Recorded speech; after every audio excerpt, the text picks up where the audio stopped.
بسم اللہ الرحمن الرحیم الحمدللہ وکفیٰ وسلام علی عبادہ الذین اصطفیٰ خصوصاً علی سید الرسل وخاتم الانبیاء ارسلہ بالحق بشیرا ونذیرا وداعیا الی اللہ باذنہ وسراجا منیرا۔ لفظ لفظ نور اور حرف حرف روشنی سے آراستہ نور قرآن کے ساتھ طاہر بخاری آپ سے مخاطب ہے۔ ناظرین، آج 16واں روزہ ہے اور نور قرآن کا 16واں پڑاؤ آج سورہ انبیاء پہ ہے، جس کے 12 رکوع اور 7 رکوع اور 112 آیات ہیں،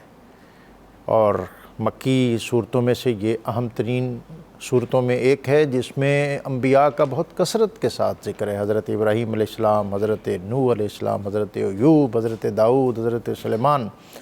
اور پھر اس کا آغاز بہت زوردار طریقے سے اقترب للناس حسابهم وهم فی غفلۃ موردون۔ لوگوں کے لیے ان کے حساب کا وقت یعنی قیامت کی گھڑی قریب آ گئی اور وہ غفلت میں اس سے منہ موڑے ہوئے ہیں۔ مکہ کا سنگلاخ ماحول اور قریش کی شقاوت اور حق و باطل کی آویزش، اور اس میں وہی مضامین ہیں جس میں اللہ تعالیٰ کی وحدانیت، نبی اکرم رسول محتشم صلی اللہ علیہ وآلہ وسلم کی رسالت اور عقیدہ آخرت، یعنی آپ نے اس دنیا کا ایک نہ ایک دن اختتام موت پہ ہونا ہے اور پھر دوبارہ اٹھنا ہے، اور جزا اور سزا کا عمل ہونا ہے۔ جس کے اچھے عمل ہوں گے اس کی جزا جنت ہے، اور جس کے اچھے نہیں ہوں گے اس کے لیے بہت برا عذاب ہے۔ اور پھر اسی ماحول میں قرآن پاک کی حقانیت، اس کی فصاحت اور بلاغت، اس کا جادو بھی ان عربوں کے سر چڑھ کر بول رہا ہے۔ وہ عرب جن کو اپنی ردیف بندی اور قافیہ پیمائی پہ بڑا ناز تھا، نبی اکرم رسول محتشم صلی اللہ علیہ وآلہ وسلم آپ کے پر درد اور پرسوز لہجے میں قرآن پاک کی تلاوت مکے کے ماحول کو مرتعش کر رہی تھی۔ اس میں ایک وائبریشن ہے اور لوگ جو ہیں وہ متوجہ ہو رہے ہیں، دل تسلیم کرتا ہے، لیکن ان کی جو نخوت، تکبر اور ہٹ دھرمی ہے وہ آڑے ہے۔ اور یہ نضر بن حارث جو قریش کا بڑا رئیس تھا اور اس کو وہ اپنا بڑا جینیس سمجھتے تھے، وہ مختلف شاہان عرب و عجم کی داستانیں اور قصے اس انداز میں بیان کرتا کہ اس کا خیال تھا کہ نبی اکرم صلی اللہ علیہ وآلہ وسلم آپ کی دعوت اور تبلیغ کے اثرات کو اس طرح وہ زائل کر دے گا۔ آپ جس نشست میں جاتے، جہاں بیٹھتے، لوگوں کے ساتھ گفتگو کرتے تو یہ فالو کرتا آپ کو، اور آپ کی گفتگو کے بعد پھر یہ اپنی داستان گوئی اور وقائع نگاری کے ایسے مناظر اور مظاہر پیش کر کے بزام خیش اس خیال میں مبتلا ہوتا کہ شاید نبی اکرم صلی اللہ علیہ وآلہ وسلم آپ کے الفاظ کی جو اثر آفرینی ہے وہ لوگوں کے قلب و نظر سے محو ہو جائے گی۔ لیکن دوسری طرف یہی قریش، یہی جو عرب کے سیانے اور سو کالڈ جینیس تھے، وہ بیٹھتے تھے تو وہ اعتراف کرتے تھے کہ یہ جو کلام ہے یہ تو کوئی منفرد اور مختلف کلام ہے۔ ہم عرب کے لوگ، وہ کہتے تھے کہ جو فصاحت اور بلاغت اور ردیف بندی اور قافیہ پیمائی کو سمجھنے میں بہت ممتاز ہیں، ہم جانتے ہیں کہ یہ کلام جو ہے یہ کوئی عام کلام نہیں ہے۔ یہی نضر بن حارث اپنے ساتھیوں کو، ہم جولیوں کو، قریش کے سرداروں کو کہتا تھا کہ یہ محمد صلی اللہ علیہ وآلہ وسلم انہی مکہ کی گلیوں میں پل کے جوان ہوئے، بھرپور شباب کے مالک ہوئے، ہمارا ان کے ساتھ واسطہ رہا، ہم ان کی قدموں میں آنکھیں بچھاتے تھے، یہ ہماری آنکھوں کا تارا تھے، صادق اور امین تھے،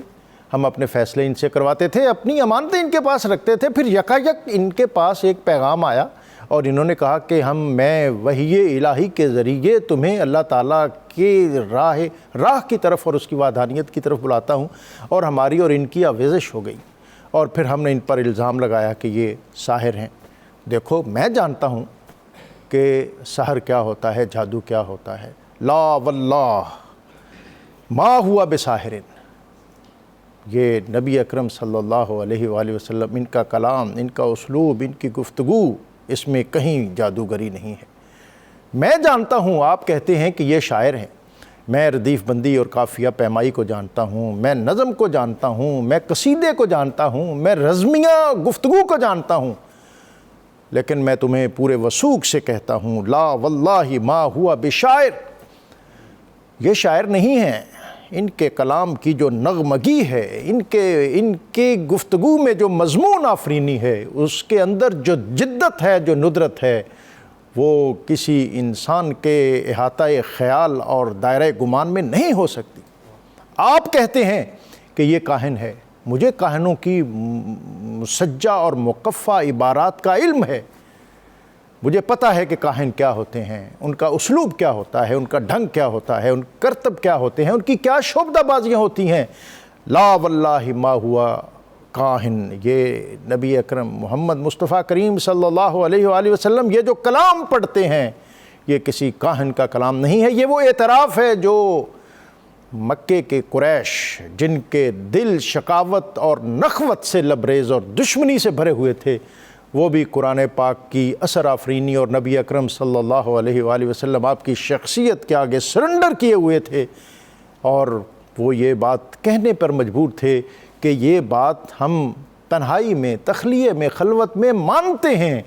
کہ محمد مصطفیٰ کریم صلی اللہ علیہ وآلہ وسلم جو بات کہتے ہیں کہ تنزیل من رب العالمین، یہ کلام، یہ قرآن، یہ کتاب حق، یہ تو مجھے میرے رب کی طرف سے عطا ہوئی ہے۔ لیکن اگر ہم ان کی یہ بات مان لیں تو پھر ہمارا یہ سسٹم کولیپس کر جائے گا، ہماری چودراہٹ اس خطے میں وہ ختم ہو جائے گی۔ پھر ہم یہ مانیں گے اور ماننا پڑے گا کہ ہمارے باپ دادا کے جو عقائد تھے وہ غلط تھے۔ پھر ہمیں یہ بھی ماننا پڑے گا کہ یہ جو ہمارے اپنے ہاتھوں کے بنائے ہوئے اور تراشے ہوئے لکڑی اور پتھر کے بت ہیں یہ غلط ہیں، اور ہم اپنے ان جھوٹے خداؤں اور باطل عقائد اس سے پیچھا نہیں چھڑا سکتے۔ یہ مکے کا ماحول ہے، اور پھر قرآن سورہ انبیاء اس میں نازل ہو رہی ہے، اور سورہ انبیاء میں مقتدر اور معتبر اور جلیل القدر انبیاء ان کے تذکرے ہیں، اور بالخصوص حضرت ابراہیم علیہ السلام کہ وہ بابل اور نینوا کی تہذیب میں کس طرح وہاں کی روایت کو جھنجھوڑتے ہیں اور چیلنج کرتے ہیں، اور پھر آپ کا تصادم اس عہد کی سب سے بڑی سویلائزیشن کے ساتھ، نمرود کے ساتھ، اور پھر علاؤ روشن ہوتا ہے آگ کا جو ایکڑوں اور میلوں پہ پھیلا ہوا ہے، منجنیق میں ڈال کر آپ کو اس میں پھینکا جاتا ہے، اور پھر اقبال بولے کہ بے خطر کود پڑا آتش نمرود میں عشق، عقل ہے محو تماشائے لب بام ابھی۔ اور حضرت ابراہیم ان باطل عقائد کو چیلنج کرتے ہوئے اور ان کو دعوت فکر دیتے ہوئے اس بستی سے ہجرت کرتے، مصر سے ہوتے ہوئے فلسطین میں قیام کرتے ہیں۔ اور پھر اسی طرح اس سورہ میں حضرت ایوب کا ذکر ہے، حضرت موسیٰ، حضرت سلیمان کا ذکر ہے، حضرت داؤد کا تذکرہ ہے، اور پھر حضرت نوح علیہ السلام کی وہ دعا ہے۔ تو آج ہم ان اہم مضامین اس سے اکتساب فیض کریں گے، اور ہمارے ساتھ ہمیشہ کی طرح مفتی سید صابر حسین، مفتی خلیل احمد یوسفی، اور اللہ رب العزت کی بارگاہ میں حمد کا نذرانہ پیش کرنے کے لیے قاری عبید الرحمن ہمارے ساتھ موجود ہیں۔ میں اپنے مہمانوں کو خوش آمدید کہتے ہوئے اسماء الحسنہ میں سے ایک اسم گرامی المتکبر، بہت عظمت اور بزرگی والا، اس اسم گرامی کی برکت یہ ہے کہ جو شخص کثرت کے ساتھ اس اسم کا ذکر کرتا ہے اللہ تعالیٰ اس کو سوسائٹی میں عزت اور عظمت اور سطوت سے سرفراز کرتا ہے۔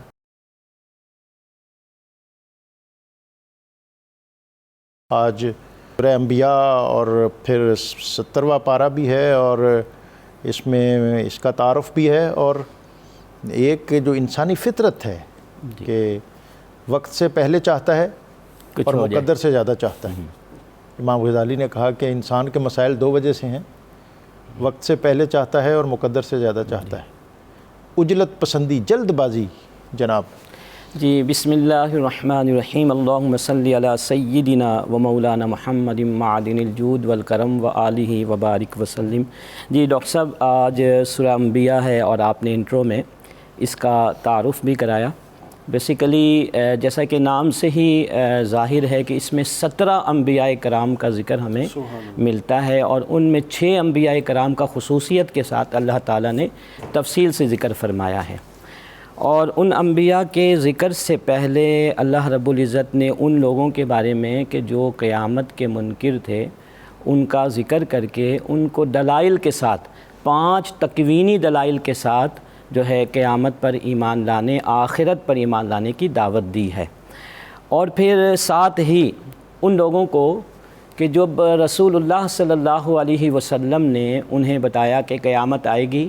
اور اللہ کی بارگاہ میں جا کر ہمیں اپنے سارے معاملات کا جواب دہ بھی ہونا ہے، وہاں پر حساب کتاب ہوگا اور پھر اسی کے مطابق انسان کے ساتھ معاملات کیے جائیں گے۔ تو بہت سارے لوگ، جن میں ایک شخص تھا نضر بن حارث، وہ مذاق اڑایا کرتا تھا اور کہتا تھا کہ دیکھو کہ جو ہڈیاں بوسیدہ ہو جائیں گی، محمد صلی اللہ علیہ وآلہ وسلم یہ کہتے ہیں کہ ان کو دوبارہ سے زندہ کیا جائے گا، اللہ کی بارگاہ میں پیش کیا جائے گا، تو یہ بالکل عجیب بات ہے۔ اور پھر جب نبی کریم علیہ الصلاۃ والتسلیم قیامت پر زور دیتے تو بعض کافرین یہاں تک کہہ دیتے کہ یہ روز روز کا ڈرانا، آپ ہمیں کبھی کہتے ہیں کہ یہ ہوگا، کبھی کہتے ہیں وہ ہوگا، آپ جلدی کریں اور فوراً قیامت کو لائیں تاکہ ہماری پکڑ ہو جائے۔ اللہ تعالیٰ نے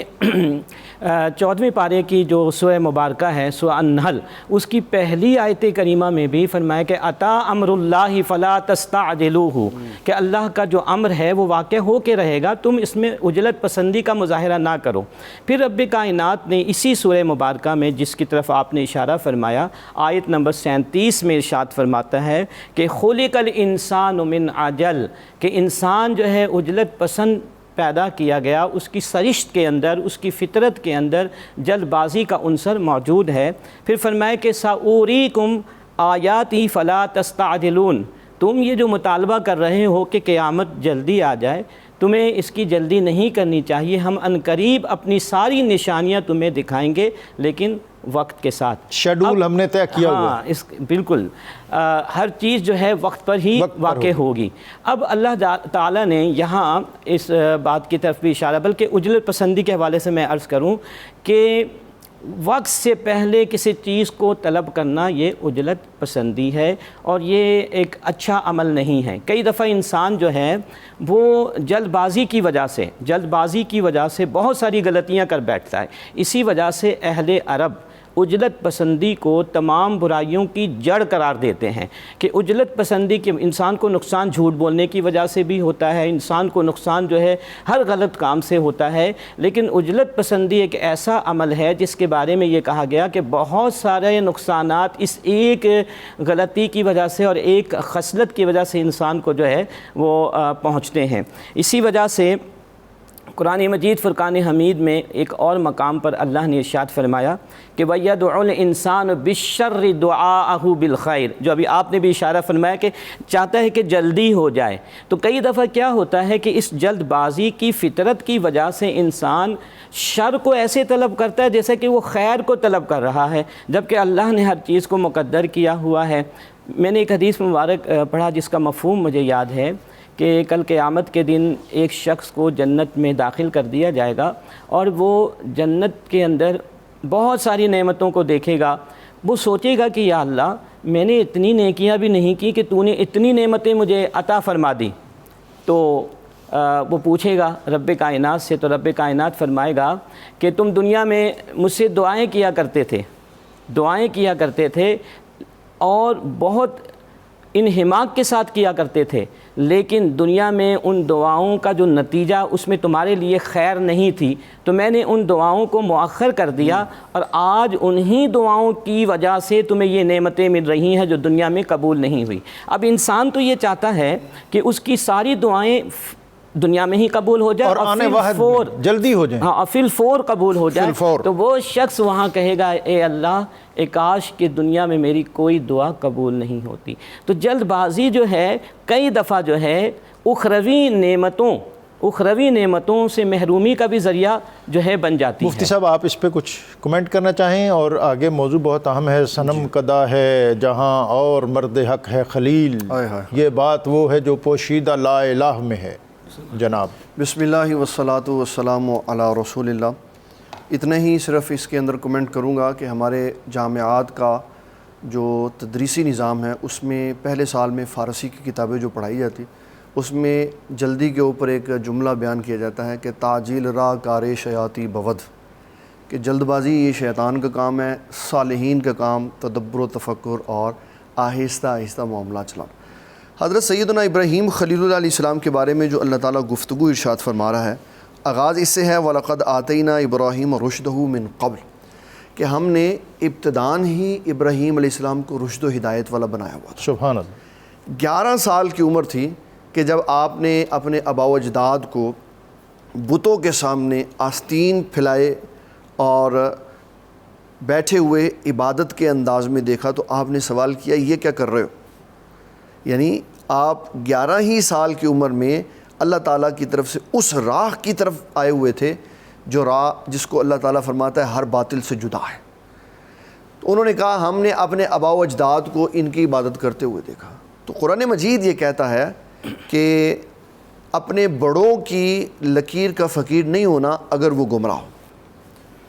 اور اس کے اوپر قرآن مجید نے جو بات ارشاد فرمائی وَاتَّبِعْ سَبِيلَ مَنْ أَنَابَ إِلَيَّ، اس کی راہ پہ چلنا ہے، اس کی راہ کا فقیر ہونا ہے جو میری طرف جھکا ہوا۔ سبحان اللہ۔ ابراہیم خلیل اللہ علیہ السلام نے ان کو پہلے یہ بات کہی کہ اگر تمہارے آباء و اجداد گمراہی پہ ہوں تو پھر کیا کرو گے؟ پھر اس کے جواب کے بعد آپ علیہ السلام نے دوسری بات ارشاد فرمایا میں بڑی کارروائی کرنے والا ہوں ان کے خلاف، جب تم باہر جاؤ گے نا پھر دیکھنا میں کیا کروں گا۔ اچھا، آپ نے پہلے الٹیمیٹم دے دیا؟ جی دے دیا ہوا تھا، بالکل قرآن شریف بتا رہا ہے کہ ان کی موجودگی میں بتایا تھا کہ میں بس ان کا ستیہ ناش کر دوں۔ اس سے میں یہاں اپنے ملک کی قوانین کے اعتبار سے ضرور بات کرنا چاہوں گا۔ وہاں اللہ تعالیٰ کے انبیاء کھڑے تھے ایک طرف، تو نبی خود ایک سٹیٹ ہوتے ہیں، وہ جو چاہے وہ کر سکتے، اور ان کا رابطہ جو ہے اللہ تعالیٰ کے ساتھ ہے، منسلک ہوتے ہیں۔ جی بالکل، وہاں سے احکامات آ رہے ہوتے ہیں، اللہ براہ راست فرما رہا ہوتا ہے یہ کر دیں یہ کر دیں یہ کر دیں۔ کوئی شخص پاکستان میں رہتا ہو یا کسی اور اسلامی ملک میں رہتا ہو، وہاں اپنے ملک کے ان رہائش پذیر افراد کو جو ویزے کی صورت میں رہتے ہیں، جو معاہدے کی صورت میں رہتے ہیں، شہریت کی صورت میں رہتے ہیں، ان کی کسی عبادت گاہ کو نقصان نہیں پہنچا سکتا۔ یہ اہم بات ہے، یہ جو آپ یہ بڑی ضروری بات ہے کہ کوئی یہ سن کے یہ نہ کہے کہ جی میں بھی سارے بت توڑ دیتا ہوں جا کے، میں ابراہیم کی سنت پوری کر دوں۔ تو وہاں اور نظام تھا، یہاں اور نظام ہے، اس لیے یہ کوئی بندہ آج کر نہیں سکتا۔ اسلام نے ان کے لیے جو معاہد ہیں، رسول اللہ صلی اللہ علیہ وسلم نے فرمایا جس نے معاہد کو قتل کر دیا وہ جنت کی خوشبو بھی نہیں سونگے گا، حالانکہ جنت کی خوشبو 1000 سال کی مسافت سے آ رہی ہوگی۔ تو کسی پاکستانی بندے کو اس کی اجازت نہیں۔ پھر جب وہ اپنے اپنے کھیل تماشوں کی طرف چلے گئے تو ابراہیم خلیل اللہ علیہ السلام نے ہتھوڑا لے کے سارے بت توڑ دیے، اور بڑا ہتھوڑا جو تھا نا وہ بڑے بت کے کندھے پہ رکھ دیا۔ جب وہ واپسی آئے تو انہوں نے کہا کہ یہ ہمارے بتوں کے ساتھ کیا ہوا؟ ان میں سے ایک بندے نے کہا، ایک فتح جو ابھی نوجوان ہو رہا ہے نا بچہ، اس نے یہ سارا کیا۔ تو حضرت ابراہیم خلیل اللہ علیہ السلام کو بلایا گیا کہ بھی آپ نے کیا؟ آپ نے فرمایا یہ جس کے کندھے پہ ہتھوڑا ہے اس سے پوچھو کس نے کیا۔ وہ کہتے ہیں ابراہیم تمہیں پتہ ہے یہ بولتے نہیں، مانتے ہیں کہ یہ کسی کام کے نہیں ہیں۔ اور اللہ تعالیٰ نے ان کے بتوں کے بارے میں ایک جملہ ارشاد فرمایا یہ نہ نفع دے سکتے ہیں نہ نقصان دے سکتے۔ لیکن قبلہ یہاں پہ بات سمجھنے والی ہے کہ ایک پتھر ہے، اس کو اللہ تعالیٰ نفع والا بنا دیتا ہے، نقصان والا بنا دیتا ہے، لیکن ان پتھروں کو نہ نفع والا بنایا نہ نقصان والا بنایا۔ وہ نفع والا کیوں ہے؟ وہ جو حجر اسود ہے، اس لیے کہ اللہ تعالیٰ نے اس کے اندر پورا سسٹم لگایا ہوا ہے، وہ دیکھتا ہے اور قیامت والے دن گواہی دے گا۔ حضرت علی المرتضیٰ رضی اللہ تعالیٰ عنہ کی روایت۔ اور یہ اس لیے نفع اور نقصان نہیں دیتے کہ ان کے نفع اور نقصان نہ دینے کا معنی ہے کہ ان کی عبادت کرنا، عبادت کرنے والوں کو کوئی نفع نہیں دے گا، اور ان کی عبادت کا نہ کرنا، نہ کرنے پہ کوئی نقصان نہیں دے گا۔ اس کے نتیجے میں پھر انہوں نے حضرت ابراہیم خلیل اللہ علیہ السلام کو سزا دینے کا سوچا اور کہا کہ ہم ان کو آگ لگاتے، تو اللہ تعالیٰ نے آگ کو حضرت ابراہیم خلیل اللہ علیہ السلام کے لیے گلزار کیا۔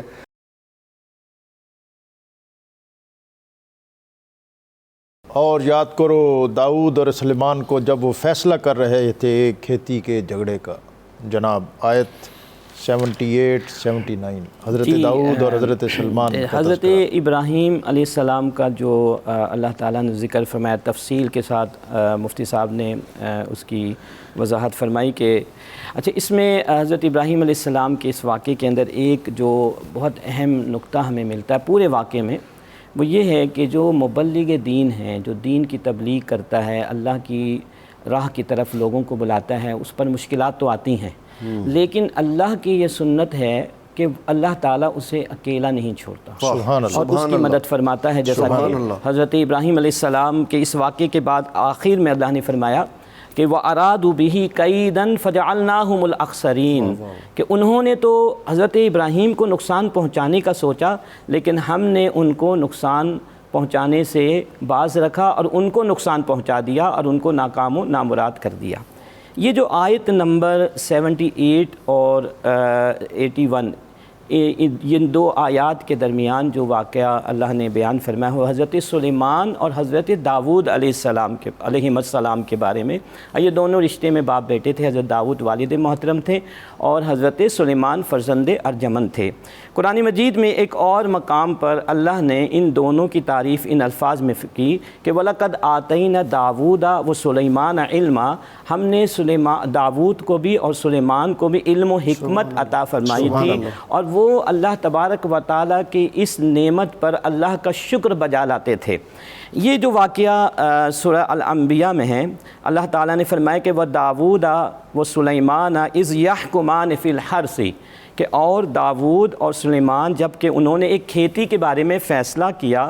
اِذْ نَفَشَتْ فِيهِ غَنَمُ الْقَوْمِ، کہ جب رات کے وقت اس میں سے کچھ لوگوں کی بکریوں نے اس کھیتی کو کھا لیا، تو وَكُنَّا لِحُكْمِهِمْ شَاهِدِينَ، اور ہم ان کے ان فیصلوں کے بارے میں شاہد تھے۔ حضرت داود نے بھی فیصلہ فرمایا اور پھر ان کے بیٹے حضرت سلیمان نے بھی فیصلہ کیا۔ جب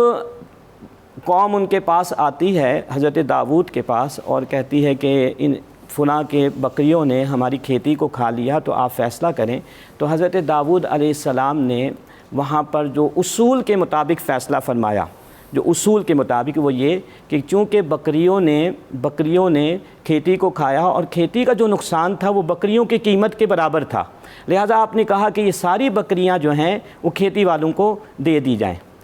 پھر رب کائنات نے فرمایا کہ فَفَهَمْنَاهَا سلیمان، ہم نے سلیمان کو بھی سمجھ عطا کی، لہٰذا یہی فیصلہ پھر حضرت سلیمان علیہ السلام کے پاس جو لایا گیا کہ آپ فیصلہ، یعنی معاملہ حضرت سلیمان کے پاس لایا گیا کہ آپ فیصلہ کریں، تو حضرت سلیمان علیہ السلام نے اجتہاد فرمایا اور ایک مختلف قسم کا فیصلہ آپ نے سنایا اور کہا کہ اس کا ازالہ اس طرح ہوگا کہ جو بکریاں والے ہیں وہ یہاں پر کھیتی اگائیں گے، اور جب تک کھیتی اگائیں گے اس وقت تک یہ بکریاں کھیتی والوں کے پاس رہیں گی اور کھیتی والے ان بکریوں سے فائدہ لیں گے، دودھ سے اور دیگر معاملات سے، اور جب کھیتی اگ جائے گی تو اس کے بعد کھیتیاں ان کو دے دی جائیں گی اور بکریاں والوں کی بکریاں جو ہیں ان کو واپس کر دی جائے گی۔ اللہ تعالیٰ نے اس فیصلے کی تعریف ارشاد فرمائی۔ یہاں پر ہمارے مفسرین یہ بھی فرماتے ہیں کہ دونوں کے فیصلے درست تھے، حضرت داود کا فیصلہ بھی درست تھا اور حضرت سلیمان نے جو اجتہاد کر کے وہاں پر فیصلہ فرمایا وہ بھی درست تھا۔ اس سے یہ پتہ چلتا ہے کہ اس شریعت مطہرہ کے اندر، دین کے اندر اجتہاد کی حیثیت ہے اور اجتہاد برحق ہے، اور ہر زمانے میں جناب رسول اللہ صلی اللہ علیہ وسلم پر چونکہ نبوت و رسالت کا سلسلہ ختم ہو چکا ہے،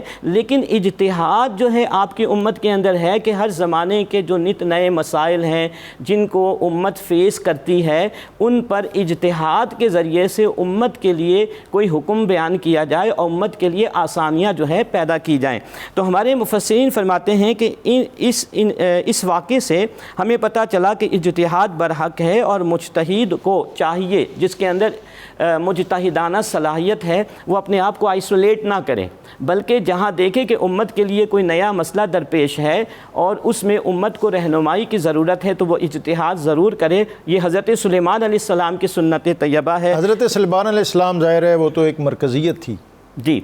اور وہ نیوکلیس تھے سوسائٹی کا، اور انبیاء جو ہیں وہ یقیناً معاشرے کے اندر ان کی ایک مرکزیت ہوتی ہے۔ تو اب ہم اجتہاد کا ہمارے ہاں اس وقت یا موجودہ دور میں کیا کوئی ایسا انسٹیٹیوشن ہے جس کو یہ آپ سمجھتے ہیں کہ یہ حق تفویض ہے، یا ہر کوئی اپنے اپنے ادارے میں بیٹھے مختلف مسائل پر مختلف آراء دیتا رہے؟ ابھی دنیا میں بہت سارے ایسے ادارے ہیں جو کام کر رہے ہیں، مجمع الفقہ الاسلامی ہے، انٹرنیشنل لیول پہ ہے، IOFI ہے، accounting and auditing organization for Islamic financial institution.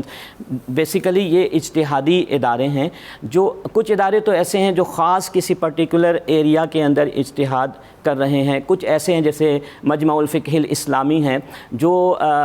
عمومی نوعیت کے جو مسائل ہیں امت مسلمہ کے، ان میں پاکستان میں ابھی تک کوئی اس طرح کی انسٹیٹیوشن ہمیں نظر نہیں آئی۔ انڈیا میں کچھ ہمیں نظر آتے ہیں، ویسے ہمیں چاہیے کہ پاکستان کی سطح پر اس طرح کے ادارے کا ہم جو ہے قیام عمل یعنی میں جیسے لائیں۔ ہمارے پاکستان میں اسلامی نظریاتی کونسل ہے تو اس کا دائرہ مزید مؤثر اور معتبر اور وقی ہونا لیکن چاہیے۔ قانونی اعتبار سے وہ صرف سفارش پیش کر سکتے ہیں۔ سفارش پیش کرتے ہیں۔ یہ اس کے اندر آپ لیکونا کہہ لیجئے کہ وہ صرف جو ہے آپ دیکھیں کہ ان کو اگر قانون سازی کا ہاں اختیار وہ میسر نہیں، پارلیمنٹ کو ہے، وہ پارلیمنٹ کو۔ اسی وجہ سے ان کے اکثر فیصلے جو ہیں وہ فیصلے ہی رہ جاتے ہیں اور ان پر عمل درآمد یعنی نہیں ہو ان پاتا۔ کی ریکمنڈیشنز جو ہیں وہ سفارشات کی حد سے آگے نہیں الماریاں بڑھتی، بھری پڑی ہیں۔ میں نے کئی دفعہ جانے کا اتفاق ہوا اور میں نے دیکھا کہ اگر ان کو امپلیمنٹ کر دیا جائے تو ہمارے ملک کے بہت سارے مسائل خود بخود حل ہو سکتے ہیں، جو کہ ظاہر ہے آہ کو چاہیے کمر اثر ہونے تک۔ آپ بھی اس پہ مجھے لگتا ہے کچھ کہنا چاہتے ہیں حضرت؟ نہیں، میں ان کی بات سن رہا ہوں کیونکہ ان کا اس میں بہت زیادہ وسیع مطالعہ ہے اور ان کی بیٹھک بھی ایسے لوگوں سے ہے جو بڑے مجتہدانہ صلاحیتیں رکھتے ہیں، تو مجھے ان کی یہ تجویز بڑی پسند آئی ہے کہ جو فیصلے ہماری اسلامی نظریاتی کونسل کرتی ہے اس کو نافذ ہونا چاہیے۔ آخری جو آج کا ہمارا موضوع ہے وہ دانائے سبل ختم الرسل مولائے کل جس سبحان نے اللہ، غبار راہ کو بخشا فروغ وادی سینہ نگاہ عشق و مستی میں وہی اول وہی آخر وہی قرآن وہی فرقان وہی یاسین وہی طٰہٰ وما ارسلناک الا رحمۃ للعالمین۔ سبحان اللہ، سبحان اللہ، سبحان اللہ و بحمدہ، سبحان اللہ العظیم۔ اللہم صلی علی سیدنا مولانا محمد سانسیں پڑھیں سلام پڑھیں دھڑکنیں درود، بارک وسلم۔ سبحان اللہ، سبحان اللہ۔ جناب وما ارسلناک الا رحمۃ للعالمین۔ قرآن مجید کی جو پہلی سورہ مبارکہ ہے الفاتحہ، اس کی پہلی آیت ہے الحمدللہ رب العالمین۔ تمام تعریفیں اس اللہ کے لیے ہے جو عالمین کا رب ہے، اور اللہ نے اپنے بارے میں فرمایا کہ میں عالمین کا رب ہوں، اور اس آیت کریمہ میں اپنے پیارے حبیب صلی اللہ تعالیٰ علیہ وآلہ وسلم کے لیے فرمایا کہ یہ عالمین کے لیے رحمت ہے، رحمت ہے تمام عالمین کے لیے۔ عالمین کے بارے میں امام احمد رضا خان فاضل بریلی رحمۃ اللہ علیہ فرماتے ہیں کہ ما سوا اللہ کے جو کچھ بھی ہے وہ سب عالمین ہے۔ تو جس عالم کا رب اللہ تبارک و تعالی ہے، اس عالم کے لیے جناب رسول اللہ صلی اللہ علیہ وسلم رحمت ہے۔ قرآن مجید فرقان حمید میں اللہ نے اپنے پیارے حبیب علیہ السلام کی بہت ساری صفات کو بیان فرمایا، بے شمار صفات ہیں۔ لَقَدْ جَاءَكُمْ رَسُولٌ مِّنْ أَنفُسِكُمْ عَزِيزٌ عَلَيْهِ مَا عَنِتُّمْ حَرِيصٌ عَلَيْكُمْ بِالْمُؤْمِنِينَ رَءُوفٌ رَحِيمٌ۔ آپ نے فرمایا کہ یا ایھا النبی انا ارسلناک شاہدا ومبشرا ونذیرا، لیکن مفسرین فرماتے ہیں کہ جو سب سے بڑی تعریف اور سب سے بڑی توصیف جناب احمد مجتبیٰ محمد مصطفیٰ صلی اللہ تعالی علیہ وآلہ وسلم کی جو بیان کی گئی وہ اس ایک آیت کریمہ میں کہ وما ارسلناک الا رحمۃ للعالمین۔ مومنین کے لیے دنیا میں بھی رحمت ہے اور آخرت میں بھی رحمت ہے۔ کافروں کے لیے دنیا میں رحمت اس طرح ہے کہ آپ علیہ الصلاۃ والتسلیم کے تصدق کی وجہ سے، آپ علیہ السلام کی وجہ سے آج کے کافرین پر یکبارگی عذاب نہیں آ رہا ہے، ان کی یکبارگی پکڑ نہیں آ رہی ہے۔ تو یہ ہم سب کے لیے خوش نصیبی ہے کہ ہم آپ علیہ السلام کی امت میں سے۔ کوئی برکت کے لیے کچھ کمنٹ آپ؟ حضور صلی اللہ علیہ وسلم کا رحمت کے لیے ہونا قرآن مجید ان لفظوں میں بیان کر رہا ہے کہ اللہ فرما رہا ہے لوگوں دیکھو مشکل میں تم پڑھتے ہو تو تکلیف میرے محبوب محسوس کرتے سبحان اللہ، سبحان اللہ۔ اور حال ہی نے کہا وہ نبیوں میں رحمت لقب پانے والا، مرادیں غریبوں کی بر لانے والا، مصیبت میں غیروں کے کام آنے والا، وہ اپنے پرائے کا غم کھانے والا۔ اور اقبال نے کہا کہ نبی اکرم رسول محتشم صلی اللہ علیہ وآلہ وسلم کے ساتھ جو عقیدت، ارادت اور محبت کا رشتہ، یہی ایمان ہے۔ اور اس نے کہا کہ مجھ سے اگر پوچھتے ہو کہ ایمان کیا ہے تو اقبال کہتے ہیں ایمان یہ ہے کہ دین سراپا سوختن اندر طلب، کہ آپ صلی اللہ علیہ وآلہ وسلم کی ذات کی طلب، تڑپ، کسک اور آپ تک پہنچنے کی خواہش، اسی کا نام دین ہے۔ اور جہاں آپ صلی اللہ علیہ وآلہ وسلم ٹھہرے وہاں ٹھہرنا دین ہے، جہاں رکے وہاں رکنا دین ہے، جہاں آگے بڑھے آپ کے تتبع میں آگے بڑھنا وہ دین ہے۔ تو آج کا یہ ہمارا خوبصورت موضوع، جس کا اختتام نبی اکرم رسول محتشم صلی اللہ علیہ وآلہ وسلم آپ کی بارگاہ میں بطور خاص ہم نے اپنی عقیدتوں اور عادتوں اور محبتوں سے کیا۔ میں اپنے علماء مفتی سید صابر حسین صاحب، مفتی خلیل احمد یوسفی صاحب، ان کا شکریہ ادا کرتے ہوئے حمد باری تعالیٰ کے لیے قاری عبید اللہ صاحب ان کی طرف بڑھتا ہوں۔ اس سے قبل آج کا قرآنی وظیفہ، سبحان الذی سخر لنا ھذا وما کنا لہ مقرنین۔ اگر کوئی شخص سفر پر روانہ ہو اور سورہ زخرف کی آیت 13 اور 14 3 بار پڑھ لے، اللہ تعالیٰ اس کو سفر کے خطرات سے محفوظ رکھے گا۔ جی قاری صاحب۔ رفعتیں تیرے لیے سب،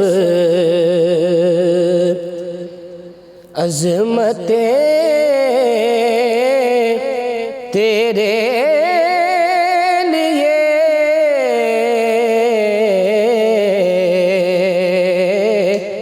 خالق حرف و بیان سب، مدحتیں تیرے لیے، خالق حرف و بیان سب، زندگی تیرے لیے اور بندگی تیرے لیے، زندگی تیرے لیے اور بندگی تیرے لیے، الفتیں تیرے لیے سب، چاہتیں تیرے لیے، الفتیں تیرے لیے سب، اور عقل حیران ہے کہ کیسا ہے نظام کائنات، عقل حیران ہے کہ کیسا ہے نظام کائنات، اے حکیم بے بدل سب، حکمتیں تیرے لیے، اے حکیم بے بدل سب، حکمتیں تیرے لیے، خالق حرف و بیان سب۔